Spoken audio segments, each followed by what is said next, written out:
Le président de l'Assemblée nationale, Dr Haroun Kabadi, a reçu ce matin l'ambassadeur du Royaume d'Arabie Saoudite au Tchad. Des échanges ont porté sur les relations bilatérales qui existent entre les deux pays. L'emploi des jeunes tchadiens préoccupe le ministère de la fonction publique, du travail et de l'emploi. Un atelier se tient à cet effet depuis ce matin ici à N'Djamena.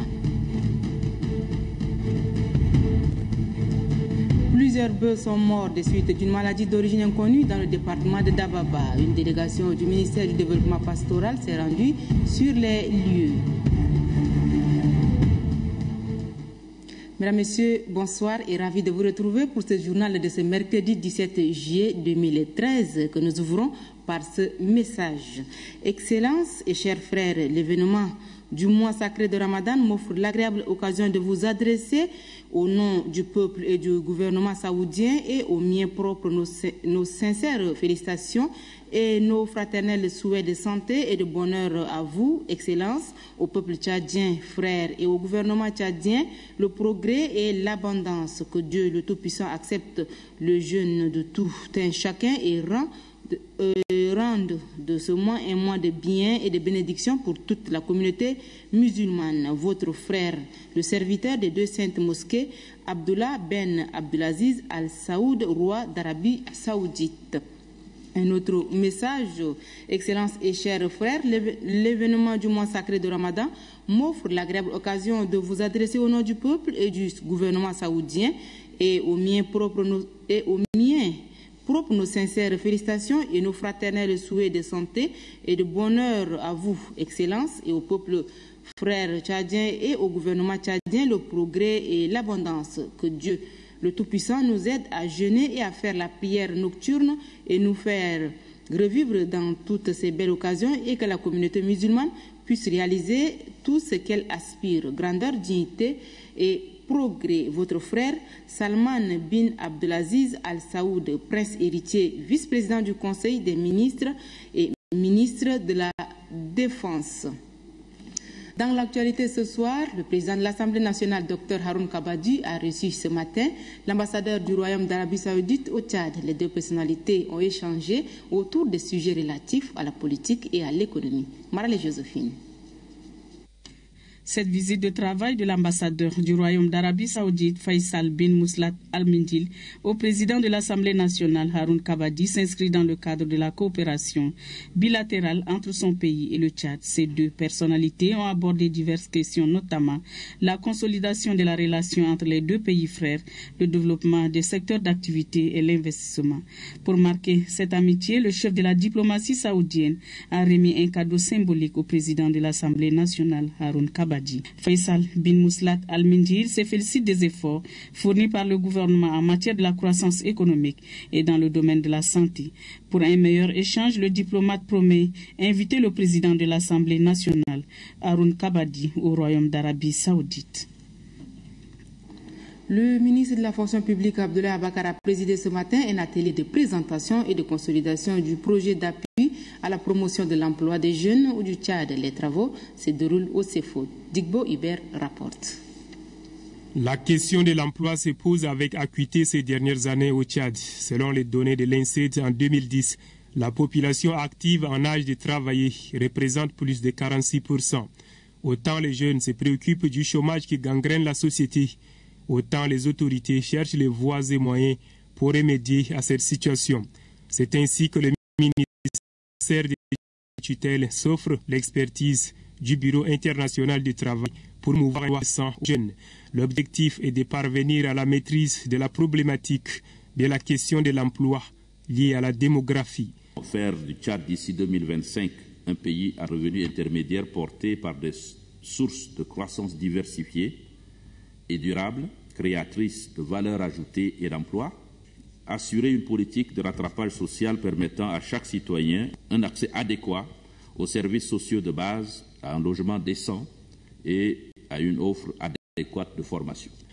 À travers cet atelier, les experts tchadiens doivent examiner les stratégies prioritaires du programme national de développement.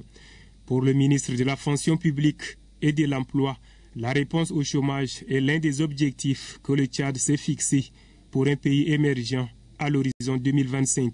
Chaque année, 170 000 jeunes en âge de travailler arrivent sur le marché du travail, sans que les possibilités d'emploi décent n'existent. Pour les 10 et 20 prochaines années, il faudra trouver ou créer 1,7 million d'emplois entre 2010 et 2020. Et entre 2020 et 2030, 2,5 millions d'emplois, soit en proportion 7 746 000 demandeurs d'emploi. Les résolutions issues de ces échanges seront soumises à l'approbation des plus hautes autorités pour être traduites dans les faits. Atelier de lancement du projet d'appui à lutte contre le paludisme au Tchad. La cérémonie s'est déroulée à l'hôtel Kempeski. Reportage Ben Malala. Il s'agit d'une subvention du Fonds mondial accordée au Haut Conseil de la coordination pour l'accès au Fonds mondial de lutte contre le sida, la tuberculose et le paludisme HCNC. Le vice-président du HCNC a déclaré que cette subvention vient compléter les efforts du gouvernement dans la lutte contre le paludisme qui, selon lui, est l'une des maladies les plus endémiques. Elle représente la principale cause de mortalité et de morbidité au Tchad. Par cette subvention, le HCNC répond au message du chef de l'État Idriss Déby Itno pour son engagement à la lutte contre le paludisme afin d'aider le Tchad à atteindre la couverture universelle recommandée par l'OMS à réduire de 115% la morbidité et une mortalité proche de zéro d'ici 2015. Cet atelier, selon les organisateurs, répond aux exigences du Fonds mondial et offre l'occasion au HCNC et au ministère de la Santé publique d'identifier les risques qui pourraient compromettre l'atteinte des objectifs. La tenue de cet atelier répond certes aux exigences et aux bonnes pratiques préconisées par le Fonds mondial, car nous, en tant que CCM, devrions avoir une bonne lecture de la subvention pour garantir une mise en œuvre adéquate, gage de l'atteinte des objectifs pour lesquels cette subvention est allouée. Cet atelier offre l'occasion, d'une part, au HCNC en sa qualité de responsable des derniers ressorts de la réussite ou de l'échec des subventions, et d'autre part au ministère de la Santé en tant qu'autorité sanitaire d'identifier les risques opérationnels potentiels susceptibles de compromettre l'atteinte des objectifs. Pour la gestion de ce fonds destiné à la lutte contre le paludisme, le HCNC a identifié le fonds de soutien aux activités en matière de population FOSAP comme récipiendaire principal de cette subvention. Le président du Conseil supérieur des affaires islamiques a rendu visite ce matin au gouverneur de N'Djamena. Le but de ce déplacement est de présenter les nouveaux délégués en charge des questions de l'islam dans les 10 arrondissements de la capitale. Mohamed Moussa Abamicheib rapporte. Les 10 arrondissements de la capitale disposent désormais chacun d'un délégué chargé des affaires islamiques. Ils sont désignés le 5 décembre 2012 par le président du Conseil supérieur des affaires islamiques. Ces religieux avertis auront entre autres pour tâche de recenser les mosquées, les écoles coraniques et de l'enseignement de l'éducation islamique dans la ville de N'Djamena. Évoluant sous la direction des maires de 10 communes, ces délégués veilleront sur les différends relatifs à l'islam et le maintien de la paix dans leurs circonscriptions respectives. Présentant les délégués au gouverneur de N'Djamena, Hawa Othman Diamé, le président du Conseil supérieur des affaires islamiques, Hissène Hassan Abakar, a situé l'importance de la mission assignée aux délégués du Conseil supérieur des affaires islamiques du Tchad. Selon lui, c'est la démographie galopante qui pousse le Conseil à prendre cette initiative afin de résoudre les problèmes religieux. Le gouverneur de N'Djamena, qui se réjouit de cette initiative, a rassuré que les nouveaux délégués bénéficieront de l'appui de son institution et de celui des 10 communes pour accomplir leur mission. Cette délégation de pouvoir du Conseil islamique va nous permettre de rendre encore plus facile, plus appréhendable les situations qui génèrent des difficultés. En dehors de leur rôle purement de foi, ces délégués-là vont appuyer dans le cadre de la sensibilisation et donc c'est d'une importance capitale que ce monde-là soit organisé pour aider et nous aider à développer et à sensibiliser. Cette cérémonie de présentation qui a vu la présence des acteurs impliqués dans la gestion de la ville vitrine du pays a réconforté tout un chacun.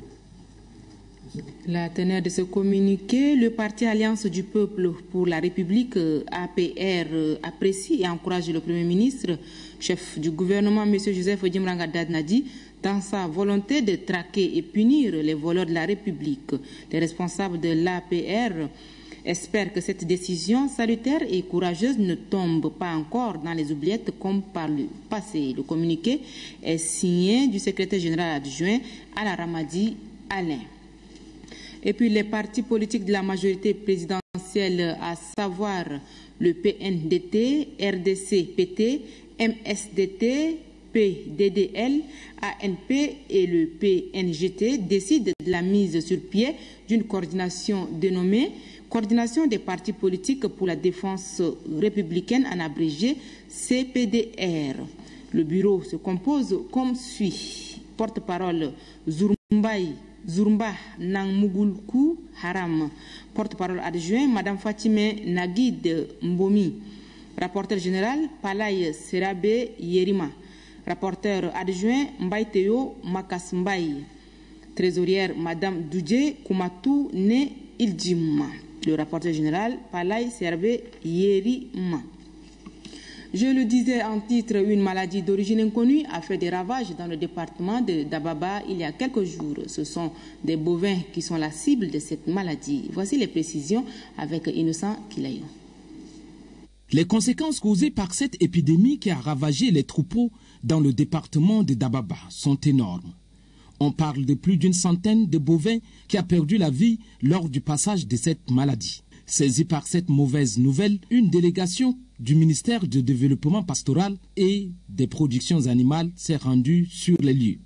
On va établir un cordon sanitaire autour de la zone du foyer et continuer à vacciner les animaux. Mais ce qui est bien, c'est que dans cette zone, la population locale est un peu sensibilisée par rapport à la vaccination et ils acceptent. Mais c'est quelques éleveurs venus d'ailleurs qui sont venus un peu avec quelques réticences. Pour éviter la propagation de cette épidémie, les cadavres de ces animaux ont été immédiatement incinérés. Ensuite, des conseils ont été donnés aux éleveurs. La meilleure mesure, c'est les mesures de police sanitaire, c'est-à-dire qui visent d'abord à détruire les cadavres et de faire de telle sorte que la maladie ne se propage pas dans les autres sites. Nous sommes déjà en début de saison de pluie et que certains germes peuvent même pousser, peuvent circuler avec le vent. Le directeur des services vétérinaires et les techniciens du ministère du Développement pastoral et des productions animales ont également prolongé la sensibilisation des pasteurs nomades au-delà de la zone infectée par cette maladie d'origine douteuse. La brigade mobile de lutte contre le braconnage et la dégradation de l'environnement a été installée et équipée hier mardi dans le chef-lieu de la région du Wadaï. Cette brigade, comme son nom l'indique, couvre 3 régions, le Sila, le Wadifira et le Wadaï. La cérémonie s'était déroulée à la délégation régionale du ministère de l'Environnement et des Ressources halieutiques d'Abéchi. Kandataou Hamia. 4 véhicules tout-terrain équipés de matériel sophistiqué, ce sont les outils de travail mis à la disposition de la brigade mobile de lutte contre le braconnage et la dégradation de l'environnement qui couvre les régions de Sila, de Wadifira et du Wadaï. Des moyens d'action et d'intervention rapides qui permettent à cette brigade qui vient d'être installée de mener à bien sa mission. Il s'est posé un problème d'effectif à la délégation régionale du ministère de l'Environnement et des Ressources halieutiques des 3 régions précitées. Avec l'installation de cette brigade mobile de lutte contre le braconnage et la dégradation de l'environnement, le délégué se dit rassuré de la couverture entière de ces 3 régions par des agents compétents et bien formés. Selon le secrétaire général de la région du Wadaï, cette brigade, avec tous les moyens logistiques dont elle dispose, peut valablement et efficacement lutter contre ceux qui se livrent à la destruction de l'environnement dans les régions de Sila, de Wadifira et du Wadaï. Avec l'arrivée de cette brigade, nous osons croire que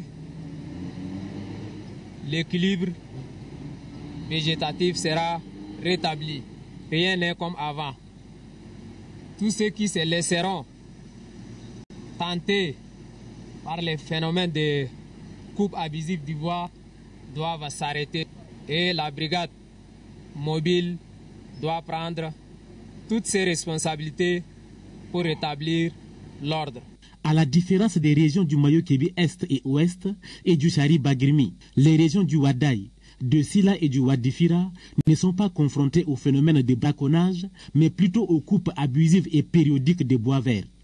Toutefois, Sébi Bokor invite la nouvelle brigade à ne pas être une brigade bureaucratique, mais de terrain, une brigade pour la protection de l'écosystème. L'Association pour la défense des droits des consommateurs, en collaboration avec le réseau des associations de la société civile pour la promotion des TIC au Tchad, a animé une conférence de presse à la Maison des médias. La prestation des opérateurs de la téléphonie mobile et le projet de loi des finances rectificatives 2013 ont fait l'objet des échanges avec les journalistes. Anastasie Bissi. Les abonnés de la téléphonie mobile font face à d'énormes difficultés.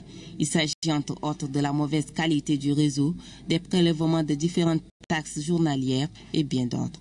Pour dénoncer cette situation qui perdure et contrecarrer le nouveau projet de loi des finances en cours portant sur une nouvelle taxe pour les appels reçus à l'international, les responsables de l'Association pour la défense des droits des consommateurs et ceux du réseau des organisations de la société civile pour la promotion des technologies de l'information et de la communication ont échangé avec les journalistes. Pour le coordonnateur du réseau des organisations de la société civile pour la promotion des technologies de l'information et de la communication au Tchad, les opérateurs de la téléphonie mobile doivent respecter leur cahier de charges afin de gagner la confiance de leurs clients. Le gouvernement voudrait non seulement rétablir la taxe pour le financement du Fonds national du sport, mais aussi instituer une nouvelle taxe de 50 francs CFA la minute par appel entrant au Tchad. Nous nous permettons de rappeler que les TIC font partie des biens et services essentiels pour les populations. Leur accessibilité à moindre coût contribue sans nul doute à l'amélioration de la qualité de vie des populations. Nous exprimons toute notre préoccupation pour cette nouvelle tentative de renchérir la téléphonie mobile, produit essentiel pour le rapprochement des populations et pour tous les différents avantages socio-économiques que nous ne pouvons énumérer de façon exhaustive. Les organisateurs demandent au gouvernement de retirer le projet de loi des finances rectificatives ainsi que les articles relatifs au prélèvement de 1 franc CFA pour chaque appel au bénéfice du Fonds national de développement du sport. Et puis la page africaine de ce journal, en République démocratique du Congo, la population de la ville de Rutshuru, située à l'est du pays, est exaspérée par la présence des rebelles du M23 qui occupent la localité. Reportage Bernard Aparis. Territoire de Rutshuru, à l'est de la République démocratique du Congo. Ici, à longueur de journée, on pousse des tchoukoudous surchargés. Ou bien, on marche sur des routes défoncées, longtemps, des kilos sur la tête. Canne à sucre ou récolte en tout genre selon les saisons. Ici, à l'est, on subit depuis des années la loi du plus fort. Cette fois, c'est la rébellion du M23 en conflit avec le gouvernement qui contrôle le territoire. Derrière la démarche débonnaire de ces policiers rebelles se cache une toute autre réalité dans les quartiers de Rutshuru. Surtout les hommes qui s'appellent M23. Hein? Nous tracasser ici tous les jours. Hein? À partir de 7h, 6h30, 8h, la population est fatiguée. Ce n'est pas comme ça qu'on va continuer de vivre. Hein? On nous prenne comme les bêtes. Pillage des maisons ou des récoltes, meurtres, viols, menaces, l'insécurité est permanente. Et les étudiants de l'Institut supérieur pédagogique, qui préparent les examens de fin d'année, ont l'esprit ailleurs. Quand je faisais le voyage vers Goma, j'ai été surpris par des bandits armés. Ils nous ont pillé tout ce que nous avions été pris par ces bandits. On a peur même de venir à l'école puisqu'on pense à la mort souvent. Génocidaires rwandais, pseudo-milices d'autodéfense, soldats gouvernementaux ou rebelles du M23, tous tourmentent la population. Alors le dimanche, c'est en masse qu'on vient prier. La paroisse Saint-Aloïs n'est pas assez grande pour accueillir tous les fidèles. Des dizaines communieront de l'extérieur. Nous allons donner notre souffrance à qui? C'est Dieu, pas d'autre. Mais c'est comme ça. Abandonnée par Kinshasa, otage des rebelles, pressurée, violentée, cette population est ballottée depuis 20 ans, au gré des crises militaires. Et le canon, qui tonne depuis 4 jours à Goma, n'a rien de rassurant. En Guinée-Conakry, les partis de l'opposition sont en passe de conclure une alliance électorale législative. Caroline Pelé de l'AITV nous en dit plus. Parti pour le recensement des électeurs en Guinée. Après des mois de blocage, les partis se sont mis d'accord avec le pouvoir sur le calendrier électoral. Les législatives seront le 24 septembre. Peu de temps donc pour réviser les listes et pas de rallonge budgétaire. Les agents électoraux manquent de papier, de cartouches d'encre et les pannes électriques n'arrangent rien. On a des difficultés par rapport au matériel parce que c'est un peu lent et quand on enrôle un nombre trop élevé, on a des difficultés par rapport à ça. Ramadan oblige, il n'y a pas foule au recensement et au vu des pannes, il faut être motivé pour réussir à s'inscrire. Je me suis inscrit ainsi, mais pour prendre la photo maintenant, on me dit qu'il y a une panne technique là. Le problème est là, mais on me dit d'attendre le superviseur. Là, je suis là actuellement à attendre le superviseur. De leur côté, les responsables politiques accélèrent leur tractation en coulisses. Les 2 grands partis d'opposition ont décidé de s'allier pour le scrutin. Nous sommes en pleine négociation au sein de l'opposition pour conclure des alliances, faire des désistements. Au niveau des circonscriptions, nous sommes en train de travailler pour qu'on ait le maximum de consensus possible pour qu'il y ait un candidat unique de l'opposition, en tout cas dans certaines villes. Dans les quartiers de Conakry, l'alliance entre Sidia Touré et Cellou Dalein Diallo est plutôt bien accueillie. Mais certains militants rappellent que cette stratégie a mené l'opposition à la défaite à la dernière présidentielle. Sidia Touré s'est rallié à Cellou Dalein. Mais ces militants n'ont pas suivi. Donc ici encore, lors de l'Assemblée, si on dit qu'ils vont s'allier, mais est-ce que les militants vont suivre? C'est la grande question. À 2 mois du scrutin, toute la classe politique est en ordre de bataille. Il faut maintenant que la Commission nationale électorale arrive à tenir les délais pour ces législatives déjà reportées plusieurs fois.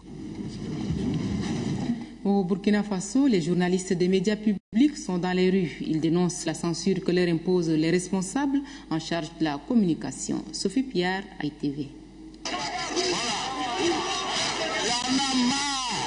Bien résumé, des centaines de journalistes dans la rue, c'est rare. Des centaines de journalistes des médias publics, c'est encore plus rare. Ils se sont réunis mardi sous les bureaux du ministre de la Communication. Il a suffi d'une goutte d'eau pour faire déborder un vase bien rempli.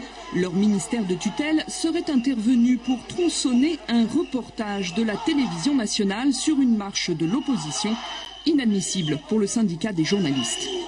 Celui qui traite une information de façon incorrecte, il y a un rédacteur en chef qui est là, il y a un directeur d'organe. Mais il n'est pas nécessaire que les plus hautes autorités descendent dans les rédactions. Ça s'est vérifié. Nous avons les preuves palpables. Je n'ai absolument rien à me reprocher que celui qui m'a vu à la télé en train de suivre un montage ou de récupérer une cassette, qu'il vienne ici et maintenant et qu'on en parle. Non coupable, donc, l'ancien prof de journalisme qui se laisse tenter par une petite leçon. C'est malheureux à dire, vous allez à un reportage, vous ne prenez pas de notes, vous répercutez les propos des organisateurs qui ne sont pas toujours des propos qui sont acceptables en République. Les médias publics doivent servir l'intérêt général. Les journalistes du secteur public ont profité de cet incident pour remettre sur la table des revendications vieilles de 2 ans sur leur salaire et leurs conditions de travail. Le ministre de la Communication a promis de les étudier sans plus. Et puis l'Afrique en bref nous conduit en Égypte, à Lampedusa et en Algérie. Commentaire Nathalie Sarfati, ITV. En Égypte, le nouveau gouvernement a prêté serment. La cérémonie s'est déroulée devant le président intérimaire désigné par l'armée, Adli Mansour. Composé de 35 ministres, ce gouvernement aura en charge l'adoption d'une nouvelle constitution et l'organisation des législatives d'ici début 2014, avant de nouvelles présidentielles. Aucune personnalité affiliée à une formation islamiste ne fait partie de ce cabinet. Les frères musulmans qui appellent à la poursuite des manifestations de rue ont aussitôt fait savoir qu'ils ne reconnaissaient ni la légitimité ni l'autorité de ce gouvernement. Abdelaziz Bouteflika est rentré en Algérie. Le président algérien avait été hospitalisé en France pendant 80 jours à la suite d'un AVC. Sur ces premières images, on le voit en réunion à Alger avec de hauts responsables du gouvernement.